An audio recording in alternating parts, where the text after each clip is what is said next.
ली एक 6 साल का बच्चा है। ये कोई आम बच्चा नहीं बल्कि एक मॉन्क है जो शाओलिन मोनेस्ट्री में अपनी पढ़ाई कर रहा था। इसने अपने 6 साल शाओलिन कुंफू सीखते हुए मोनेस्ट्री में ही बिताए थे। मूवी की शुरुआत में ली मोनेस्ट्री के अंदर गया और उसने अपने सीनियर्स से माफी मांगी उस काम के लिए जो अब वो करने वाला था। दरअसल आज उसकी परीक्षा का दिन था। उसे अपने सीनियर्स को हराकर अपनी काबिलियत दिखानी थी। ली अभी तैयार भी नहीं था कि साइड में से एक मॉन्क ने उस पर हमला कर दिया। हमला अचानक होने के बावजूद भी ली ने उससे अपना बचाव किया। मॉन्क ने ली को दीवार की तरफ उछाला। ली दीवार के सहारे से वापस मॉन्क की तरफ कूद पड़ा। उन दोनों के बीच लड़ाई जारी रही। अपनी काबिलियत दिखाते हुए ली ने मॉन्क पर किक्स की बरसात कर दी। कुछ ही देर में पहला मॉन्क हार गया।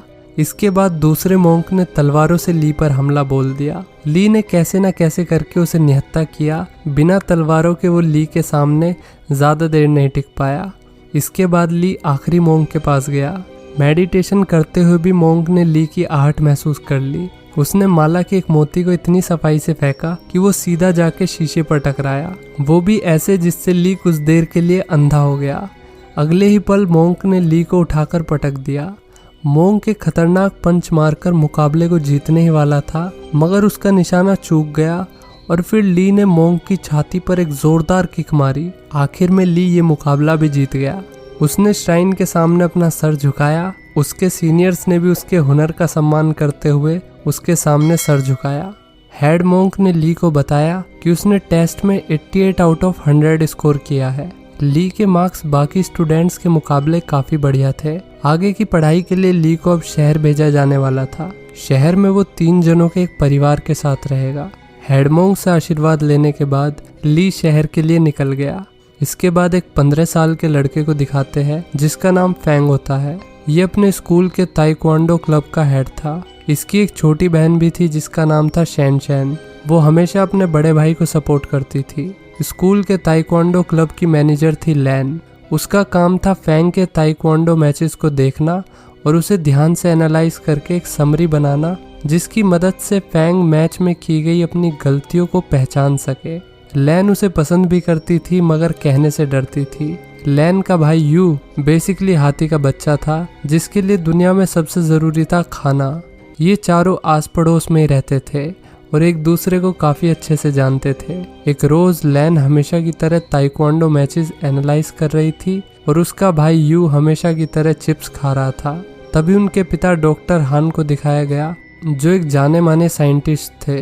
कुछ सालों पहले उनकी माँ की मौत हो गई, जिसके बाद डॉक्टर हान अपना ज्यादातर समय लैब में ही बिताने लगे। वो एक स्पेशल डिवाइस बना रहे थे। उस डिवाइस में गैंगस्टर्स के ग्रुप की भी दिलचस्पी थी। डॉक्टर हान बच्चों को वीडियो कॉल करता है उनका हालचाल जानने के लिए। लैन अपने पिता से नाराज थी क्योंकि वो बहुत कम घर आते थे। डॉक्टर हान ने अपनी बेटी से प्रॉमिस किया कि वो जल्दी घर वापस आएंगे और उन्होंने लैन को एक गिफ्ट बॉक्स खोलने के लिए कहा जो डॉक्टर हान ने कुछ देर पहले ही घर भिजवाया था। असल में इस बॉक्स के अंदर एक स्पेशल डिवाइस था जिसके पीछे गैंगस्टर्स का एक ग्रुप पड़ा हुआ था। वे बात ही कर रहे थे कि तभी ली ने दरवाजा खटखटाया। लैन उसे लेकर आती है। वो ली को घर दिखा रही थी। इसी बीच उसके पिता को गैंगस्टर्स ने किडनैप कर लिया। उनके लीडर लैरी ने डॉक्टर हान को डराया धमकाया ताकि वो उसे स्पेशल डिवाइस दे दे, लेकिन डॉक्टर हान के हिसाब से तो ऐसा कोई डिवाइस एग्जिस्ट ही नहीं करता था, बल्कि उसने जो डिवाइस बनाया था वो एक एआई टेक्नोलॉजी पर बेस्ड था। उसके बच्चे उस डिवाइस की मदद से एक एआई से बात कर सकते थे जिसकी आवाज सेम टू सेम उनकी माँ जैसी थी। गैंग लीडर को डॉक्टर पर विश्वास नहीं था, इसलिए उसने डॉक्टर को बंदी बना लिया। सीसीटीवी कैमरा चेक करने के बाद उसे पता चला कि डॉक्टर पहले ही वो डिवाइस अपने घर भिजवा चुका था और उसके बच्चों ने डिवाइस को रिसीव भी कर लिया। लैरी के 2 हत्यारे स्लोपी और फिस्ट डिवाइस को वापस लाने की कसम खाते हैं। जब तक उन्हें वो डिवाइस नहीं मिल जाता डॉक्टर हान उनकी कैद में ही रहेंगे।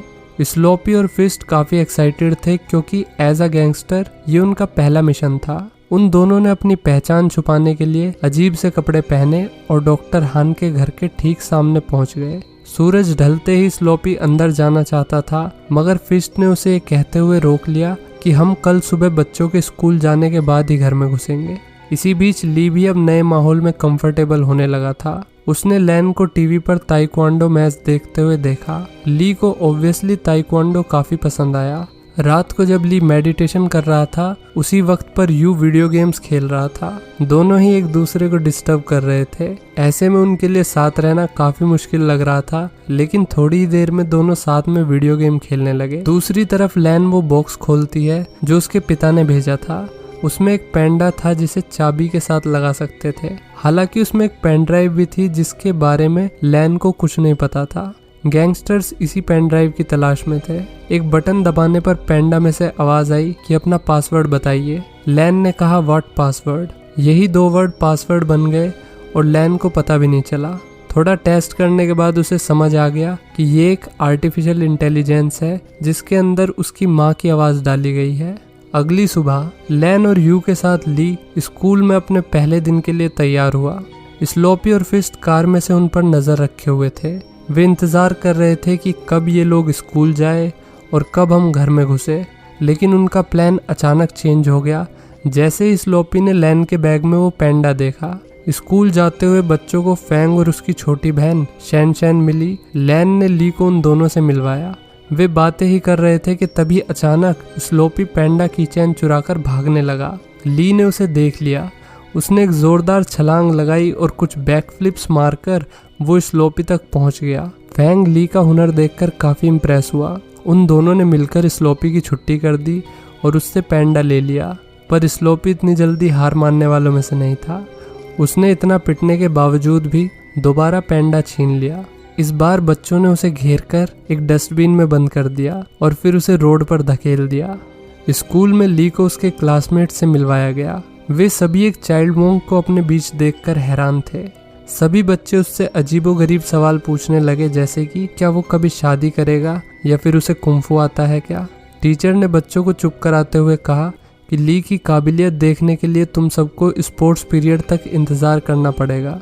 स्पोर्ट्स पीरियड के दौरान टीचर ने उन्हें अगले महीने होने वाले फिटनेस टेस्ट के बारे में बताया और उसने ये भी बताया कि जो बच्चा इस टेस्ट को पास करने में नाकाम रहेगा उसे अगले साल भी इसी क्लास में पढ़ना पड़ेगा। ये सब सुनकर यू को चिंता हो गई क्योंकि उस बेचारे का पेट छगनलाल हलवाई की तरह निकला हुआ था।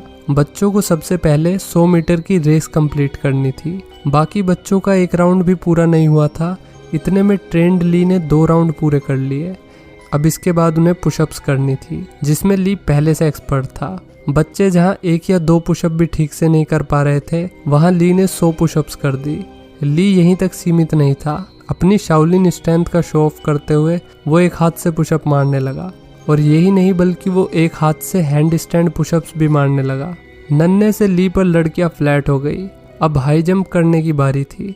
ली के लिए तो ये हलवा था, लेकिन यू को हाई जंप करने में नानी याद आ गई। बेचारा बीन बैग की तरह मुंह के बल गिर गया। वापस डॉक्टर हान की लैब दिखाते हैं जहाँ पर गैंगस्टर लैरी ने डॉक्टर हान को चेयर से बांध रखा था और तो और वो उन्हें निशाना बनाकर गोल्फ की प्रैक्टिस कर रहा था। रात में स्लोपी और फिस्ट पैंडा को चुराने के लिए घर में घुस गए। ली ने उन्हें देख लिया और वो उन्हें डराने के लिए खिलौने के पीछे छुप गया। उसने इन दोनों बदमाशों को काफी परेशान किया, लेकिन फिर इन्होंने ली को देख लिया। इन दोनों ने ली से लड़ने की कोशिश की। जैसे ही लैन नीचे आई ये दोनों बदमाश पैंडा को लेकर भाग गए। ली ने उन्हें सब बताया, लेकिन लैन को लगा कि वो बस मजाक कर रहा है। इसके बाद स्लोपी और फिस्ट को दिखाते हैं जिनके मुंह में गोल्फ बॉल थी। असल में वे दोनों असली डिवाइस की जगह एक खिलौना उठाकर ले आए थे।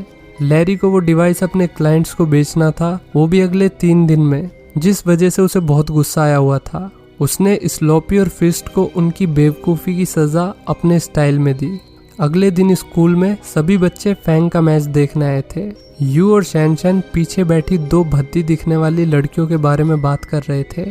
ये 2 लड़की और कोई नहीं बल्कि स्लोपी और फिस्ट थे जो अपना हुलिया बदलकर यहाँ पैंडा चुराने आए थे।